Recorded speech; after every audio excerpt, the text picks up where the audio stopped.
this is really encouraging because a week ago we saw Dana Bash of CNN say that the student encampment protests demanding divestment from Israel from their universities were like 1930s Europe, in the sense that the protesters were like about to prime the United States to advocate for the genocide of the Jewish people. I mean, it was incredibly unhinged. Hysterical. She's moderating the first debate, by the way, so I'm looking forward with to all... Tepper, right? Yeah. Oh, great. The questions, I'm just preparing everybody, about campus anti-Semitism are going to make your head explode. But I want to give CNN credit, though, here, because this is really important reporting.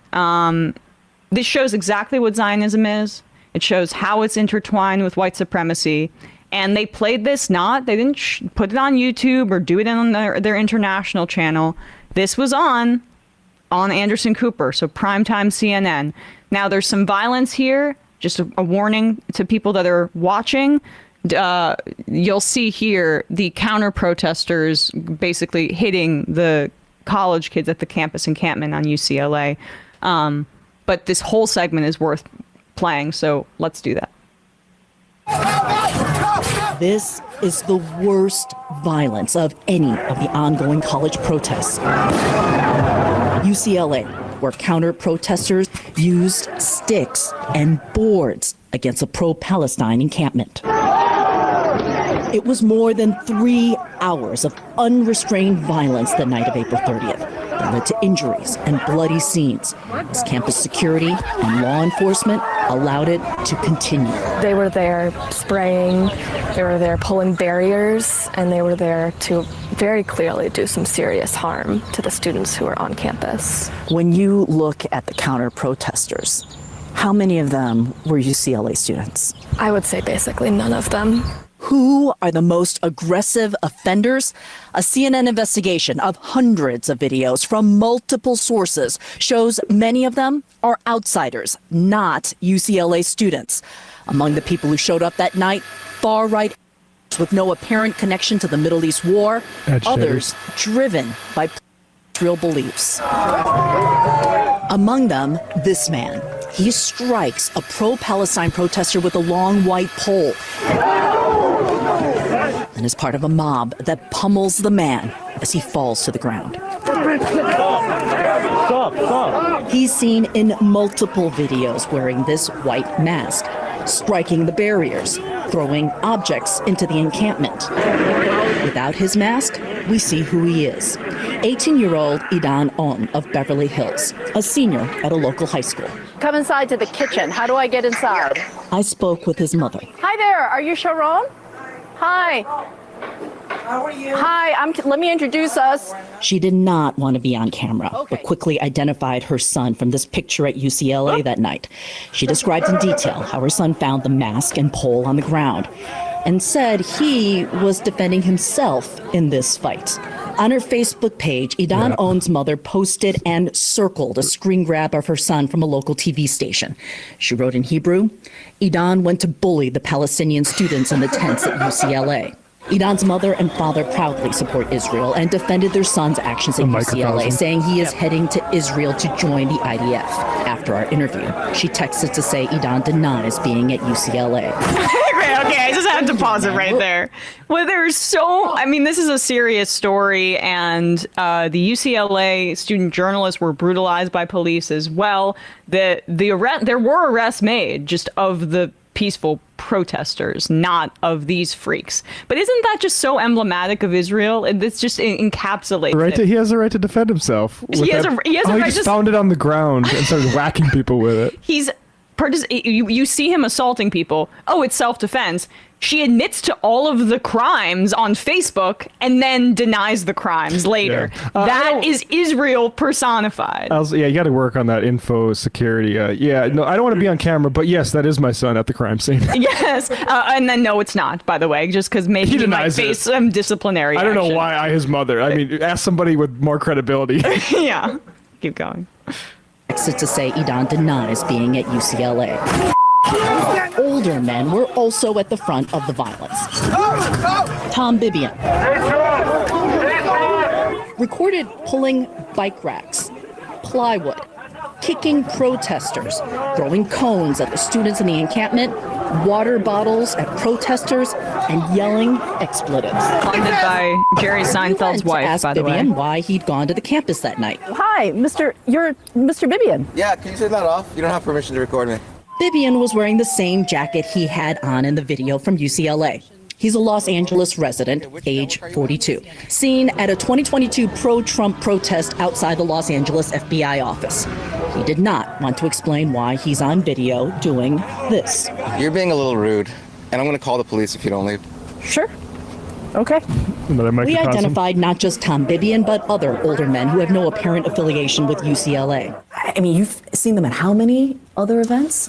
Lots of different events, school board meetings, city council meetings. Angie Gavant is a Los Angeles Brown area chips. public school mom who's been tracking right-wing protesters in her area. The group who she'd seen protesting gay rights in public schools were drawn to UCLA that night. The revolution ain't happening tonight. Man down, man down. Though they were clearly at UCLA that night, there's no evidence these men participated in the violence. Here comes the Jew song, man. Cover your ears. The man who is live streaming, Narek Polyan, appears to be a persistent agitator who posts anti-Jewish tropes on his social media accounts. But at UCLA, he stood with the pro-Israel crowd. I'm Kyung Law from CNN. Well, there's a way to Polyan understand claimed this. to us that he has a child at UCLA, though a student didn't accompany him that night, and that he had good intentions. I was definitely keeping the peace, okay, at least trying to. You weren't there to make it worse? No, of course I wasn't there to make it worse. I hate to say it, but I was expecting us to start working on an obituary the next day because I thought something that serious would happen to the students in the encampment. Do you feel like they won? Based on the way they were cheering when the police arrived Tuesday night, I think they might feel that they won.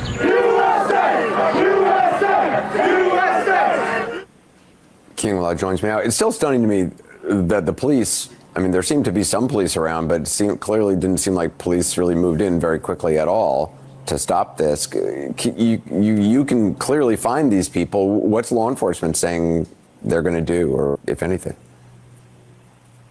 Yeah, that's a very good question. And we actually asked them. We went to the key law enforcement agencies. We started with UCLA Police Department.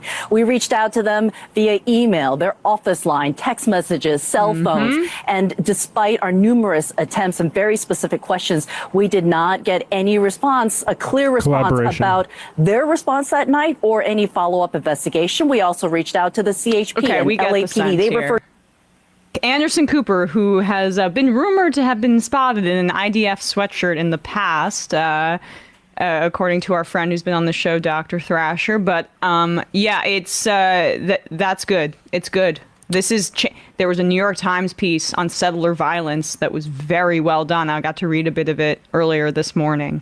Tides are shifting. I mean, it's so welcome, obviously, but it's taken way too long. And you can just see there how Zionism aligns itself with fascism, and then the police force aligns itself with that. Some of those that workforces are the same that burn crosses. The battle lines are beginning to become a bit more clear, even if they were muddled for some people before when they didn't understand Zionism, and then also because the Democratic president is the person who is supporting this kind of movement. Even if he might say that he's not. He's smearing the protesters. He's smearing the protesters, which does that work for them. And this fits with a story that came out this morning that I headlined a second ago, that California State, and that was UCLA University, they placed the Sonoma State campus president, Mike Lee, on leave after he agreed to protesters' demands to involve them in university decision-making and pursue divestment from Israel. Lee sent a campus-wide memo Tuesday indicating that he had made several concessions to occupants of a pro-Palestinian encampment on campus. The memo was sent without the appropriate approvals, CSU Chancellor Mildred Garcia said in a statement, adding that she and the let's scroll down. And the 23 campus CSU systems board are actively reviewing the matter. For now, because of this insubordination and the consequences it has brought upon the system, President Lee has been placed on administrative leave. The consequences is brought about the system. Look at this language they have to use. Exactly.